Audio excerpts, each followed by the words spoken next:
Bienvenidos, señores y señores, to another episode of the Bleed Lows Podcast. This episode of the Bleed Lows Podcast is brought to you by BetOnline. BetOnline is your number one source for all your betting needs. Get the latest odds, lines, and matchup reports for baseball, boxing, golf, and more. BetOnline continues to be the fastest and easiest way to place your wagers, including live betting, and your favorite casino and card games are available to play right from your phone. Head to the website or use your mobile device to sign up today.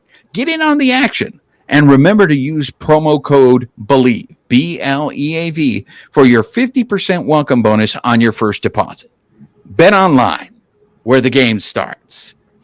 Okay, we deserve to hold our glasses up high, some champagne toast, because we need to congratulate a couple of Dodgers here to start off the show. Let's start off on a positive note, and that is Freddie Freeman reaching 2,000 hits, which he looked like I don't know if he was trying to, he was putting pressure on himself because he was struggling over the weekend against the Astros of Houston.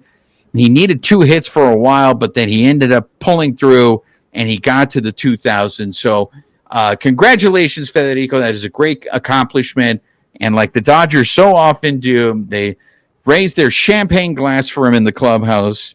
And then in this road trip here to Colorado, JD Martinez hits his 300th home run. And of course, he got it all over in one game. He's like, screw this. After he hit 299, let me hit 300. So another champagne toast to JD Martinez. Let's take a look at these separately here, babyface. First of all, 2,000 hits for Federico. What are your thoughts on that? Yeah, I mean, that's another one of those, I think, incredible accomplishments. And I think I saw another stat where he has 2,000 hits, and then I think he has, 200 home runs or something like that, right? That Freddie Freeman has. So it's like, I mean, he's in one of those, even Federico has over 300 home runs, by the way. Okay, so it's 2,000 hits, 306. Okay, yeah, so he's in very rarefied air of the number of people that have actually done that, So, he's definitely, we kind of mentioned this in our prior episode with Garvey, Hall of Fame stuff. He's definitely on that path, right? I mean, would you say that he is on that path to going into the Hall of Fame? Yes. I think Freddie, he's been so good for so long. I mean, this is his 14th season. And of course, we already started hearing the conversations of, can he get to 3,000? If he gets to 3,000 hits, he is definitely a lock to get into the Hall of Fame. But even if he falls short, unless these last few years of his career, he is either crippled by injury or he just completely falls off the cliff, I still, even if he doesn't get to 3,000 hits, I still think he has a very good case of making it to the Hall of Fame. And this is me separating my own personal belief. We talked about it on the episode with Esteban Garvey, where I just feel no Dodgers should be in the Hall of Fame. But going off of the criteria that is being used now for players to get into the Hall of Fame, I think Federico makes a very strong case. I mean, Federico has a lifetime batting average of 299. And I know we live in an era, or we see them in an era where batting average doesn't count. That's still ridiculous. And if Federico, how many more years does he have on his contract, babyface? What he signed a 6-year deal, right, with the Dodgers? So I think 4? So 4 more years. So more than likely, he's not going to get to 3,000 in a Dodger uniform. So the question is when his contract is up with the Dodgers, how far away is he going to be from 3,000 hits? And does he go back to Atlanta and chase the 3,000 hits with the Bravos? Or does he try to see if he can get another deal out of the Dodgers and get 3,000 hits here? Because, it was really interesting to hear him when they were down in Anaheim. He wanted to do it there in Anaheim. He wanted to get to 2,000 hits in Anaheim because he was raised, just down the street there in El Medina High School, the pride of El Medina, Federico. So I just, to me, it's just been such a pleasure to see Federico hit every day. That dude is a hitting machine. And he is, to me, he is the definition of what a baseball player is. He plays every day. He shows up every day.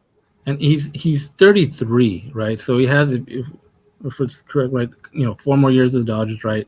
It's like 37. I mean, he's the type of player, though, that he's one of those guys that hits, right? They just hit. So, you can see him hitting until like he's 40 at least, right? So, if he plays another 7 years, I mean, he's going to do it. It just kind of depends. That he stays healthy. And who does he get that next contract from, right? Yeah. I mean, I hope he stays healthy. I would love to see him get to it because it's a great accomplishment, and I'm very happy for Federico. JD Martinez, I just think, has been 300 home runs, man. That is nothing to sniff about. I mean, he is just 300 home runs, man. I'm always caught up with the fact that the magic numbers in baseball, especially when it came to the Hall of Fame, were 3,000 for hits and then 500 for home runs. JD Martinez is not going to get there, but JD Martinez is 35 years old. He's had himself a very good career, a lot like, and don't get this wrong, I don't think he's had the same impact that Esteban Garbe has had with one team, but he has more home runs than Esteban in his career. So there's nothing wrong with the career that JD Martinez has had. He's had a hell of a career. I mean, I think we're calling that a little bit too early, right? Because we don't know what could happen the rest of the year. I mean, Dodgers could get into the playoffs, they get into the World Series, and JD Martinez has that walk-off game-winning home run. Now, what type of career does he have with the Dodgers? Wow, that's your hot take. The Stephen A. Smith Hot Take Award goes to Babyface here. You're trying to say right now that JD Martinez, just dingers, might, I'm not saying you're not, and I want to make sure you're not saying this, but might end up in the same annals as Esteban Garbe, that Dodger fans are going to talk about just dingers the same way they talk about Esteban Garbe. I mean, I'm saying don't close the book yet because we're halfway through this. I'm saying it could happen. Anything could happen, right? Going forward, get in October, and you never know what happens in October, right?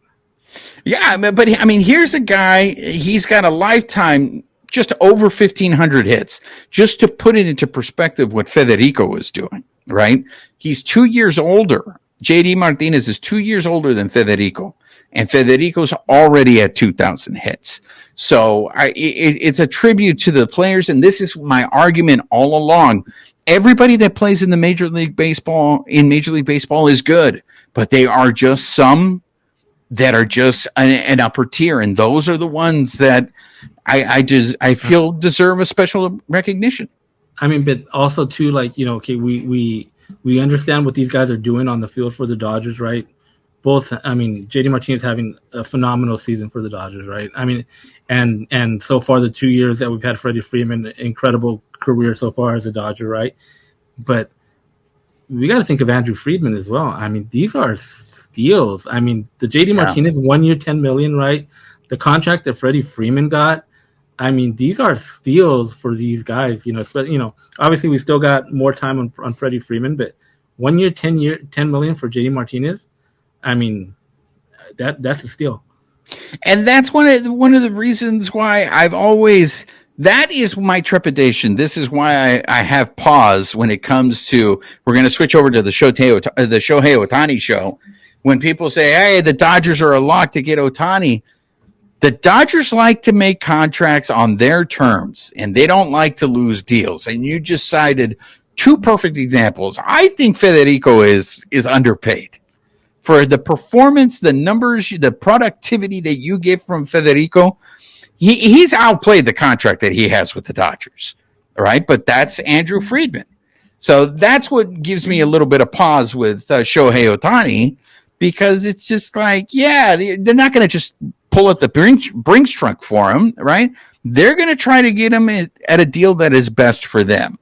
But, I mean, those two guys, once again, I wanted to start off the show with positive, great accomplishments, and it was great to see that the Dodgers were celebrating them. I want to segue into the other hot topic recently, and that's That's injuries. A couple of injuries, the good and the bad, right? Let's get into it. So we were down in Rancho Cucamonga. We got a chance to see Julio on his rehabs assignment, and now it has been announced that Julio will be starting in Kansas City on Saturday against the Royals.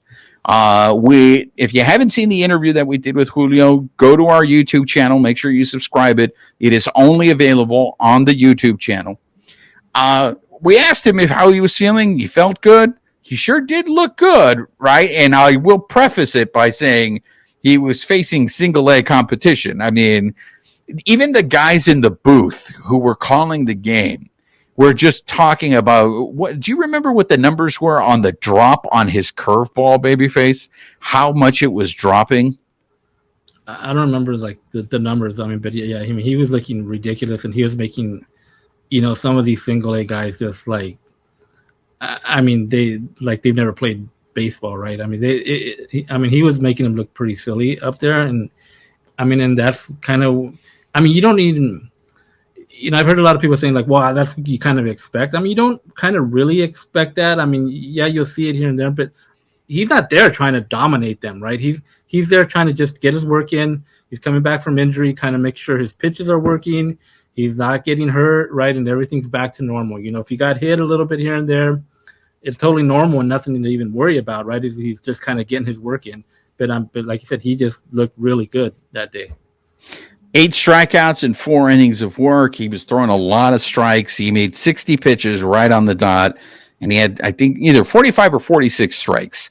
So he was throwing strikes. So I hope that, and look, there's going to be a difference. I know it's the Kansas City Royals, but those are major leaguers out there. So if Julio comes back healthy and we get to see the Julio that we saw last year, that's going to be huge for the Dodgers. Because what we just saw the other night was Clayton Kershaw, who was throwing a no-hitter. He gave up 1 hit through 6 innings of work, pulling himself out of the game. Because I thought he was going to go out for 1 more inning. But then Spectrum Sportsnet LA showed the video of Kershaw telling Dave Roberts he was done. Now, there was a lot of speculation. Dave Roberts has now come out and said that it was not his back, that is not the injury. I know there's been a lot of speculation that maybe the altitude got to Kershaw. Kershaw is older now. Maybe it was a fatigue thing. He had mentioned that he just didn't feel right. Your level of concern, babyface, on Clayton Kershaw? I mean, I don't think I'm that concerned, right? Because I think they would have said something right by now. It just, to me, it just feels weird. Like, it's kind of like, why is it being so like secretive or like low key? Like, yesterday, like Kershaw really didn't want to say what was bugging him, and then Dave Roberts said like, it's not his back. He came in, he did his work. But I'll let Kershaw let you know. And then by that time, Kershaw's not available. He wasn't in the locker room, and it's like, okay, so what are we finally going to hear what Kershaw has to say? Are they going to try and talk to him after the game in Colorado, or is it going to be till the next day? It's like why the secrecy, Well, Dave Roberts did say today he would not be opposed to an IL stint because right now Kershaw is scheduled to start against the Piratas of Pittsburgh next week in Los Angeles. But Roberts is completely okay with Kershaw missing that start. He would then get the All-Star break. He would get a lot of rest. And then coming back from the All-Star break, you throw Kershaw out there. So is this maybe just a fatigue thing? Is this one of those things where we just take this dude for granted? I mean, this is his 16th year. This is his 16th year. He's got 10 wins on the season. He's got an ERA of under 3, 2.55. Anybody in Major League Baseball would take that ERA. But a dude in his 16th year doing this, is this just Kershaw finally showing he's human? Yeah, I mean, I think, his numbers are like right up there. Like, and if you look at all his pitching categories, he's like probably like top 5 or whatever, at least top 10, like in like pretty much everything. And remember last year he started the All-Star game, right? Because it was in LA, and there was a lot of made out of that. But he was having a good season last year going into the All-Star. and I think he's having a better season this year going into the All-Star game, right? So it's like, I mean, I think he makes the All-Star team, right? Whether he plays in it or even, I don't think he plays in it. Yeah, I don't. If he gets in, he doesn't play in it. Yeah, and I think I was seeing too, like the way the pitching would line up. If he got pushed back or whatever, I don't think he'd be even eligible to play in it. So, he might. I mean, if he makes the team, I don't even know if he'd go. Probably just take that time to relax at home. Look, I mean, we hear about this all the time about the altitude in Denver, and I think we just take it for granted, right? Because we see these athletes play through it, but it could be that maybe that's what it is, that it finally got to Kershaw, but they're throwing a bullpen game, right? They love to get these guys extra days rest. The other thing that concerns me is Tony Gonsolin. I think, didn't he get pulled after 60 pitches on Sunday against the Astros? He made 2 mistakes. It was those home runs that he gave up. Now, they've made a big deal about his recovery time. I don't know what's going on with Tony Gonsolin. Is Tony Gonsolin healthy? Is he not healthy? Because this is the thing that concerns me is they are so careful in getting these guys, giving them extra days rest and making sure we can get them through the season. But it sounds like these guys aren't healthy. Like, what's going on with Gonsolin? Yeah, and this goes back, I think, a couple of starts now. Like, they didn't know, like, Roberts was talking about, like, his recovery, we don't know yet. Like, this was prior to, like, an outing. Like, he didn't know if he was going to make his next scheduled one after that outing. He said, okay, yeah, he's fine. He'll go the next round. But he hasn't been sharp in June at all. Like, he's had pretty bad outings in June. And is it the recovery? Is it just, he's not recovering in time to go for the next, his next start? I mean, do they got to keep, pushing him back somehow? Or like you said, is he injured? And does he need to go on the IL?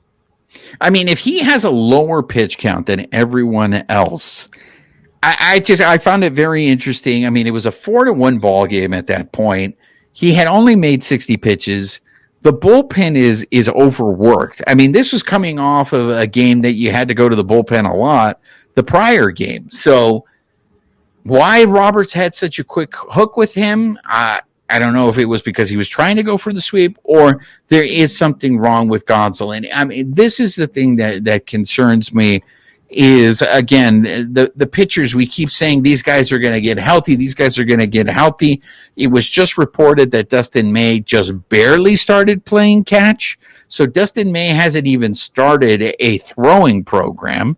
So I know everyone is like, I'm of one, and I'm on the record of saying it. I don't think Dustin May is coming back this season, right? But there's still the belief that, we're going to get Walker Buehler back in September. I look, what am I getting at? I'm getting at the fact that there's a lot of holes in the pitching. If you're going to go to the trade deadline, what is the most expensive thing at the trade deadline? That's pitching. As pitching, and you're going to be competing against all these other teams because the wild card is really jumbled right now. All these people are going to want to go for pitching too. So I just, it's a struggle for me because how much longer can this team go and continue to try to overcome these injuries? I mean, this is a shout out to my compadre, the Yankees with Aaron Judge, and I know a lot of Yankee fans right now are angry with the Dodgers because the Dodger Stadium fence defeated Aaron Judge. But look what's happened to the Yankees without Aaron Judge, right? So they're struggling, and that's just with one guy missing, right? And now they have other injuries, but Aaron Judge is a big part of that team. The Dodgers, I think, have a lot of injuries. So they're competitive. They're only 3 games out of first place.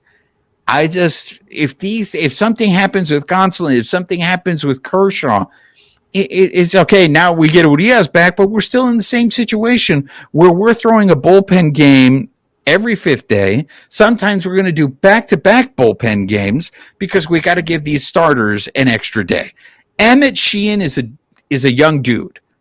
I think Evan Sheehan could have pitched on Wednesday in Colorado, but the Dodgers are very conservative. They want to give him more rest.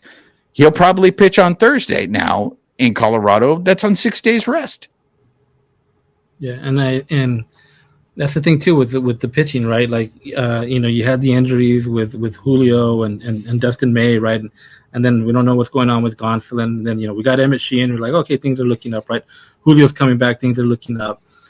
And then we had Bobby Miller, and like Bobby Miller has just been great. But now a little concerned with Bobby Miller, right? Like his last 2 outings, it seems like he's cruising, and then he gets into a bit of trouble, and it just snowballs on him. It's like once he hits those rough patches, it's like he doesn't know like how to get out of it. Like, is that concerning to you?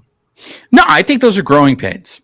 Those are things that he's going to have to learn how to deal with. And I mean, look, we can't, as great as he looked in his first 4 starts, I don't think we can lose sight of the fact that the guy's a rookie, and yes, we've seen it before. We've seen these other rookies dominate and stuff like that, but baseball is hard. Right. And you can see how important the mental aspect of playing sports, baseball, is, because you're right. The last 2 games, it's been 1 inning where the wheels have completely fallen off on Bobby Miller. And right now, the Dodgers need him. They can't afford for him to go the route Gavin Stone went, because Gavin Stone is getting beat up in the minors right now. So you have to wonder, hopefully, that Bobby Miller's not getting into his head, that he's not overthinking things. You hope that, this is a dude that has 4 pitches. You hope that they're telling him, trust your stuff, and he learns from this experience. If he can bounce back and have a strong outing in Kansas City, that was going to be very encouraging for him. But I'm not concerned now. Only because the dude has the stuff. As Cody Snavy, contributor of the Bleed Lows podcast, has told us, that is the difference between him and Gavin Stone. He's got extra pitches. He can get players out. It's just, I think right now it's just he gets very flustered, and it's very noticeable on there. And I think that's just something that comes with learning. If you've been successful your whole life, and you face adversity for the first time, I don't know anybody who handles adversity that well the first time. Do you? Yeah, like you said, I think it's just part of the growing pains, right? Like, he may have, he's faced adversity obviously in coming up through baseball in the minors and stuff, but now it's at a different level, right? In MLB, right? It's the show, the highest point, right? So I think because it's like really snowballed like really fast, right? It's like, he gives up a run here, and then all of a sudden he can't get the next 5-6 guys out. And so it's like he needs to kind of just take a step back and then kind of just get back into his game. And I think that's kind of what's thrown him off. And I think once he gets back, some guys got on, some guys scored, and he kind of just settles back in and kind of gets back into his groove. I think he'll be fine. Well, and that's the other thing. They're depending on a lot of rookies. There is one rookie that we really haven't talked a lot about, and that's Miguel Vargas. And I think that the rope is starting to get a little shorter with him now. Dave Roberts has talked a lot about maybe giving him more days off. I know, Alonso has mentioned that his swing just does not look like the swing he had last year. It does look like, and I know once again, contributor Cody Snavely has brought this up. It looks like he's not following through. So that's another guy that I don't know if he's in his head right now, because he's thinking so much about mechanics, and that has thrown him off. But that's not the kind of productivity that you were expecting from him. The one thing I will say, I have been pleasantly surprised with his defense at second base.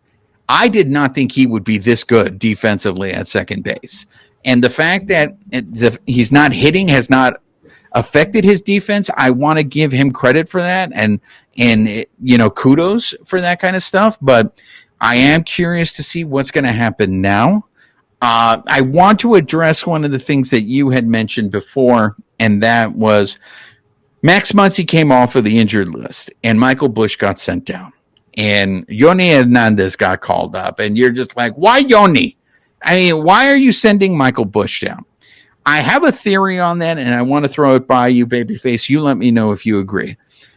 Michael Busch getting sent down, that to me is signaling that perhaps Mookie Betts is going to spend more time in the infield now than he is in the outfield, especially since Jason Hayward is having a solid season. You can have Jason Hayward out in the outfield, and guess what? James Outman is starting to look a little better, right? It looks like maybe James Outman is starting to make the adjustment now to the adjustment the league made to him. So if you have Outman and Hayward being productive, David Peralta has been on a hot streak, then maybe you can put Mookie Betts in the infield more. That means you could put Mookie Betts at second. If you have Max Muncy, even though unfortunately Max Muncy is under 200 again, Dave Roberts is loyal to his veterans. So Max Muncy is going to get that majority of the time at third base. So if Muncy's going to play third base and you're going to see Mookie more at second base, that means that Michael Busch is not going to have any playing time. And to me, you want that guy playing every day because you want to keep his bat. You want to keep his bat hot, right? Am I off on that theory? I mean, that makes sense too. But I mean, yeah, you want to keep Michael Busch in there, but okay, he's going to go back to OKC, right? And what's he probably going to do? He's probably going to continue to hit over there and and kill it, right? But what good is he in OKC, right? Like that move kind of didn't make sense. So with Yoni, because it's like, would you rather have Michael Busch or would you rather have Yoni? I think. But if you're just going to keep Michael Busch on the bench, no, I mean, I think that Michael Busch, they've had him in there, right? I mean, today, the game on Wednesday, right? No Max Muncy, right? Because he's just coming back from his injury, right? Yeah. Busch could play third, right? Busch could play second, right? If you're gonna give Miguel Vargas some time, Busch could play second. Busch could also play in the outfield, right? If you want to spell, Peralta or somebody in the outfield, he could play out there as well. So I think Michael Busch can get playing time, and I think he's kind of shown that he's been doing pretty good up at this level as well, right? Obviously, maybe if he played every day, maybe we see something different with him, good or bad, right? But I mean, I think he's adjusting to this league as well, and I think, I think maybe he deserves some more time still being up. I think. I agree with you. I would have preferred to see Michael Busch stay up on the big league roster.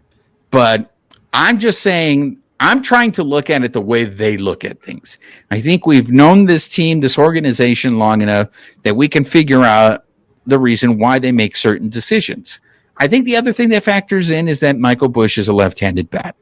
If you keep him out, even if you put him in the outfield, Peralta's already left-handed, Outman's left-handed, Hayward's left-handed.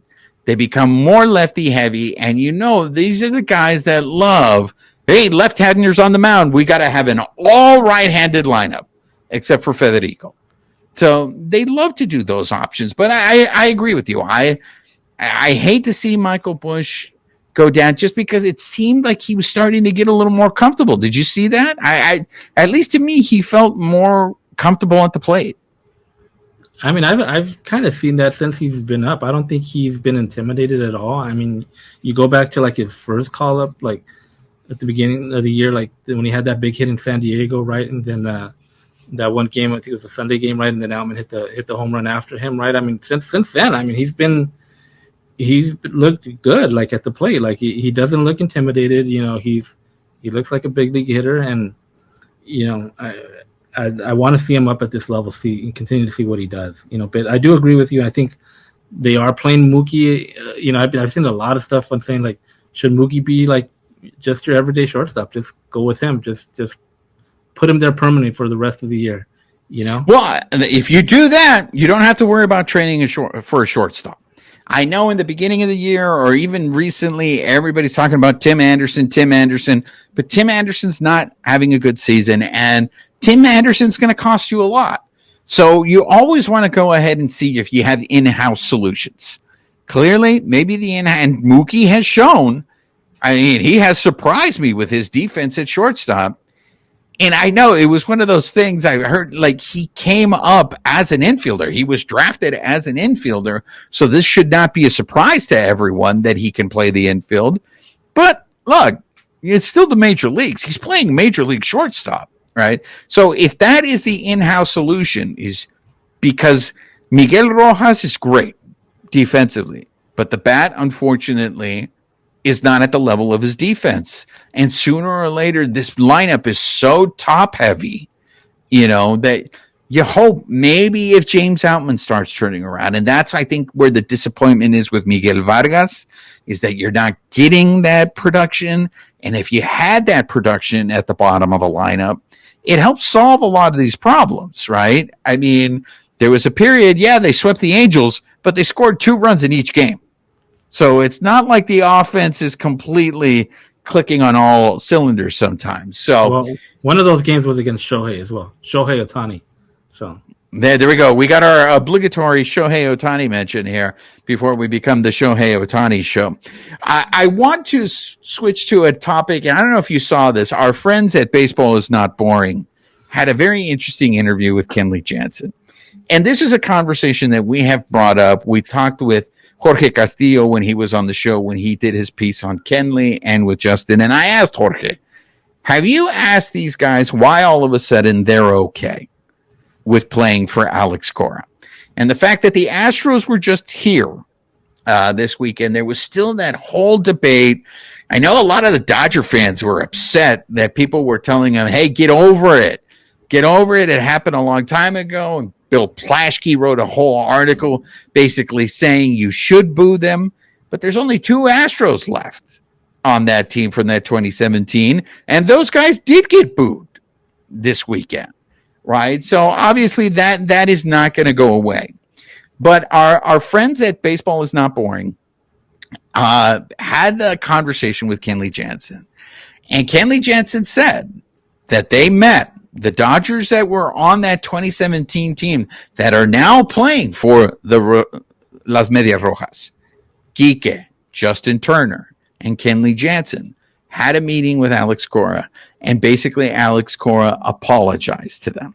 And Kenley Jansen, it seems like Kenley has been the most emotional out of the 3 of those Dodgers. And I thought it was really interesting. His comment was, that was like one of the best seasons I ever had. No one could touch me. And then all of a sudden, I got hit hard. And you're reminded when we say, get over it. Like, this is a guy who could have won 2 World Series. And those teams, everybody looks at the 2020 World Series as a Mickey Mouse. But if you win 2 World Series, that Dodger team is looked at differently. They're looked as a success. They're not looked at as, oh, you guys only won World Series. What are your thoughts on the fact that Alex Cora came clean to them, and these guys were like, all right, thanks for doing that. We're going to put it behind you, and we're going to play for you now. I mean, I was reading that article, and Kenley said, he felt like crying. I think it was more to do with because he was saying that 2017 year was just like such a special year, right? And he did so well, right? And then at the end, it got taken from him. But he appreciated that Cora, manned up and came forward and just kind of just laid it out. Right. I mean, I get it. It's their job. They got this is their manager, and they got to play for him, right? I mean, but I don't know. I mean, it's still hard. Like I said, it's hard it'd be hard for me. I know if I was a player, it'd still be hard because it's like, what if the Dodgers, those guys did, go ahead and win. They won in 2020, right? All those guys, Kike, Justin, they're all still together. What if they don't win, right? Does that change their mentality now in 2017? Because like they got there, they could have won, they should have won, and then they didn't. Because do they feel different? Like, do they feel different about it? Well, I it's very to tie it to I think now we understand why 2020 was so important to those Dodger players. I think a lot of them knew it was going to be their last hurrah. They weren't going to be on the team. It makes me think of that 1981 Dodgers team, the one that lost in 77 and 78 to the Yankees. And they finally got over in 81 and they finally won the World Series. And then the next year, the team got broken up. And so what I find really interesting is I wonder what Quique was thinking, because Quique has been there for a while now playing for the Medias Rojas. And it's like, now we get the apology once Kenley Jansen. And I think it's a tribute again to the amount of respect that Justin Turner carries. Justin Turner shows up to the Medias Rojas this year, and all of a sudden we get an apology from Alex Cora. And Turner was another one, but I feel like Turner was he was upset with Manfred about the piece of metal comment. Like, to me, it seemed like Turner was the one who showed his emotions of anger a little more than the other guys on that team. So do you think that's how it went down, that Justin Turner all of a sudden shows up in Boston, he gets Quique and Canley and says, come on, we got to talk to him about this? Yeah, I mean, I don't know. I mean, it's kind of hard to think that maybe Quique and Cora never talked about it, because Quique and Cora are pretty close. I mean, they're pretty tight. Yeah. So like, I'm sure that conversation must have come up, and now maybe they just included the other guys, and like he kind of, but I mean, to me, like I said, personally, like how I feel about it, like I think it's still open. It's still like, because nothing was ever officially done to like really to close it. And I think as long as, like I said, I still believe, if Manfred wanted to come out and say, you know what, we're not going to recognize that 2017 title anymore, you can still do it, right? I mean, they do that with like Heisman trophies like all the time, right? So a Heisman Trophy is not a World Series championship. I mean, I get it, but it's still an award, right? It's still an award that was given, and I think you can still go back and say, you know what, we're not going to recognize that. And I think if that would have been done, and I think many Dodger fans feel the same way. If that would have been done or is done, they say, you know what, we are not recognizing the 2017 World Championship. A lot of fans now, as Astro fans or whoever, say get over it. We'll get over it, because now we know, okay, we didn't win it, but you're not recognizing them as the champions, because they shouldn't be. Yeah, but it's too late for that. The train has come too far down the track for that, because now I know Manfred recently came out saying he regretted the way he handled the investigation, giving immunity to the Astros. But if you do take away that championship down, now you're doubling down on the fact that you fucked this up, that you fucked up the investigation. And I don't see Rob Manfred there is nothing that he has done that has shown any level of empathy that where he would sit there and take the championship away. I found it very interesting, those comments, because also in that interview, Jansen had mentioned if they would have done an actual punishment, like you said, it still would have sucked, but maybe it would have been a little bit easier to swallow. And I think a lot of it is also they are standing up for Cora, because Jansen said, I don't understand why he's the one that took the majority of the blame. Yeah, he wasn't the one that took the majority of the blame, because Hinch was gone for a season and Carlos Beltran lost a job out of it. So it wasn't just all Alex Cora taking all of this. The problem is the players. It was the players who were doing this. And we had Blummer from Believe in Astros. Blummer even said, he was like, the trash cans is the thing that was just indefensible. And that was the players executing that. Yeah, and Beltran, he's the only one that's not back in the game, right? Everybody else is back, like Hinch and Cora. Yeah, I think Beltran is completely out of it. And Beltran, and it looks like it's gonna affect his Hall of Fame, status as far as he gets in or not. But going back to Cora, I think there was in that same article there was another thing from Turner, like saying like, I mean, they have so much respect for Cora. Like Turner was talking just very highly of Cora.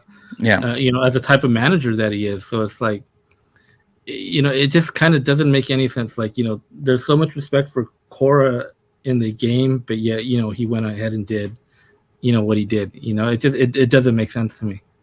Well, but it's also, and Blummer said this, and I've been saying this since this whole thing happened.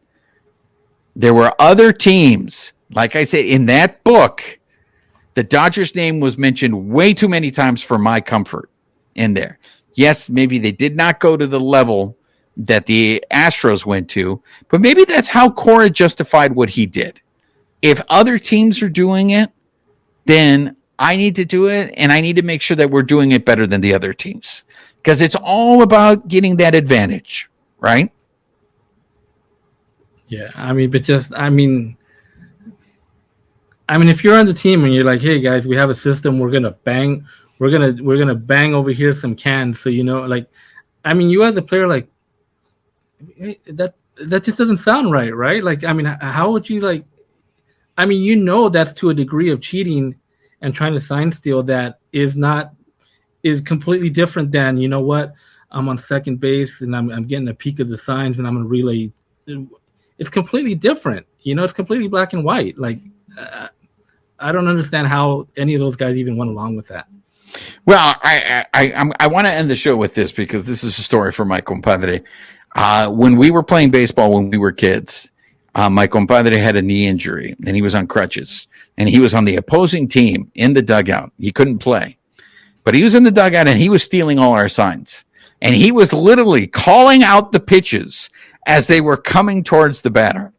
I went back into the dugout. I told my manager, I told my coach, I said, he knows all our signs. He's calling out all our pitches as the pitcher is throwing them.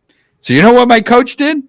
He had my compadre thrown out of the game for safety reasons. He should not be allowed in the dugout because he was on crutches. And to this day, my compadre is still mad at Maurice for doing that, because it was just like, we could have changed our signs.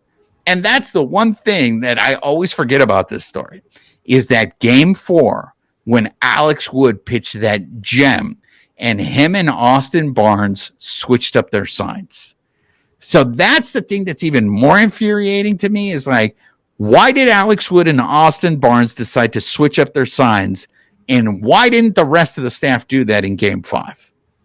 That's what, to me, is not talked about enough, is the fact that it was like, if Alex Wood thought, hey, something's fishy going on, and Austin Barnes is like, you're right, let's do it, why didn't Kershaw do that in game 5?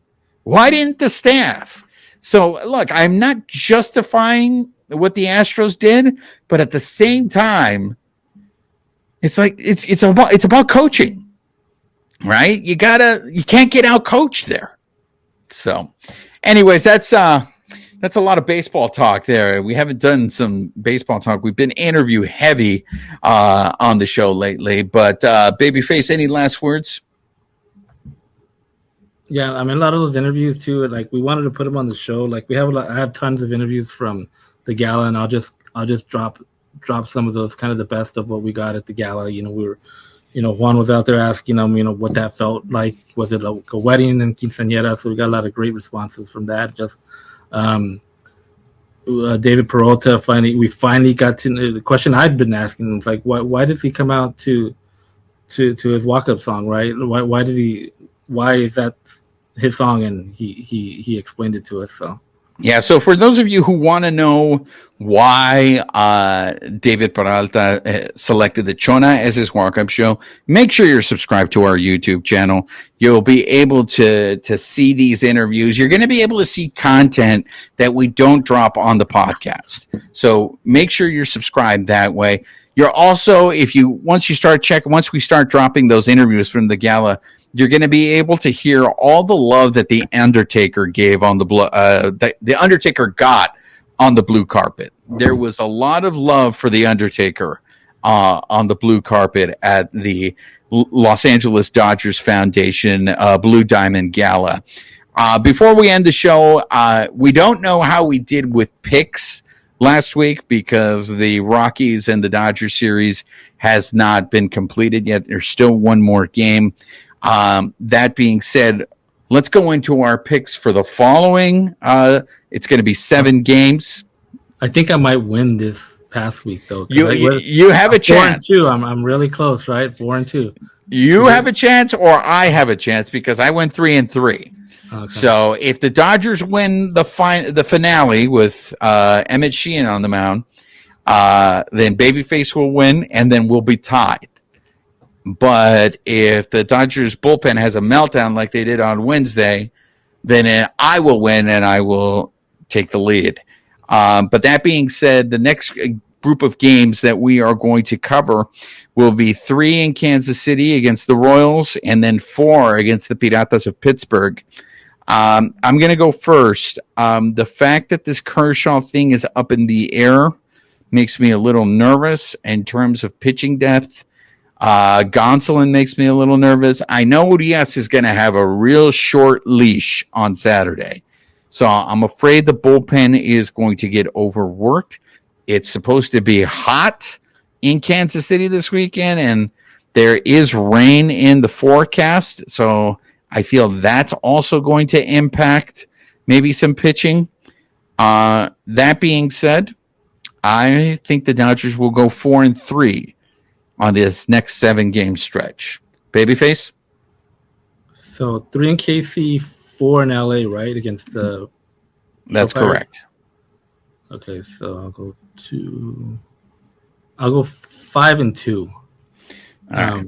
I think it's a much different Pirates team, but it might Tell that to the short pods. Tell that to the short pods, right now. Yeah, I mean, it might be the same team as the Dodgers as well if they don't handle kind of what had happened earlier in the season. But I mean, I think the Pirates since that time, they've only won like 15 games since then. Yeah, the Pirates have really, I mean, they're talking about being sellers.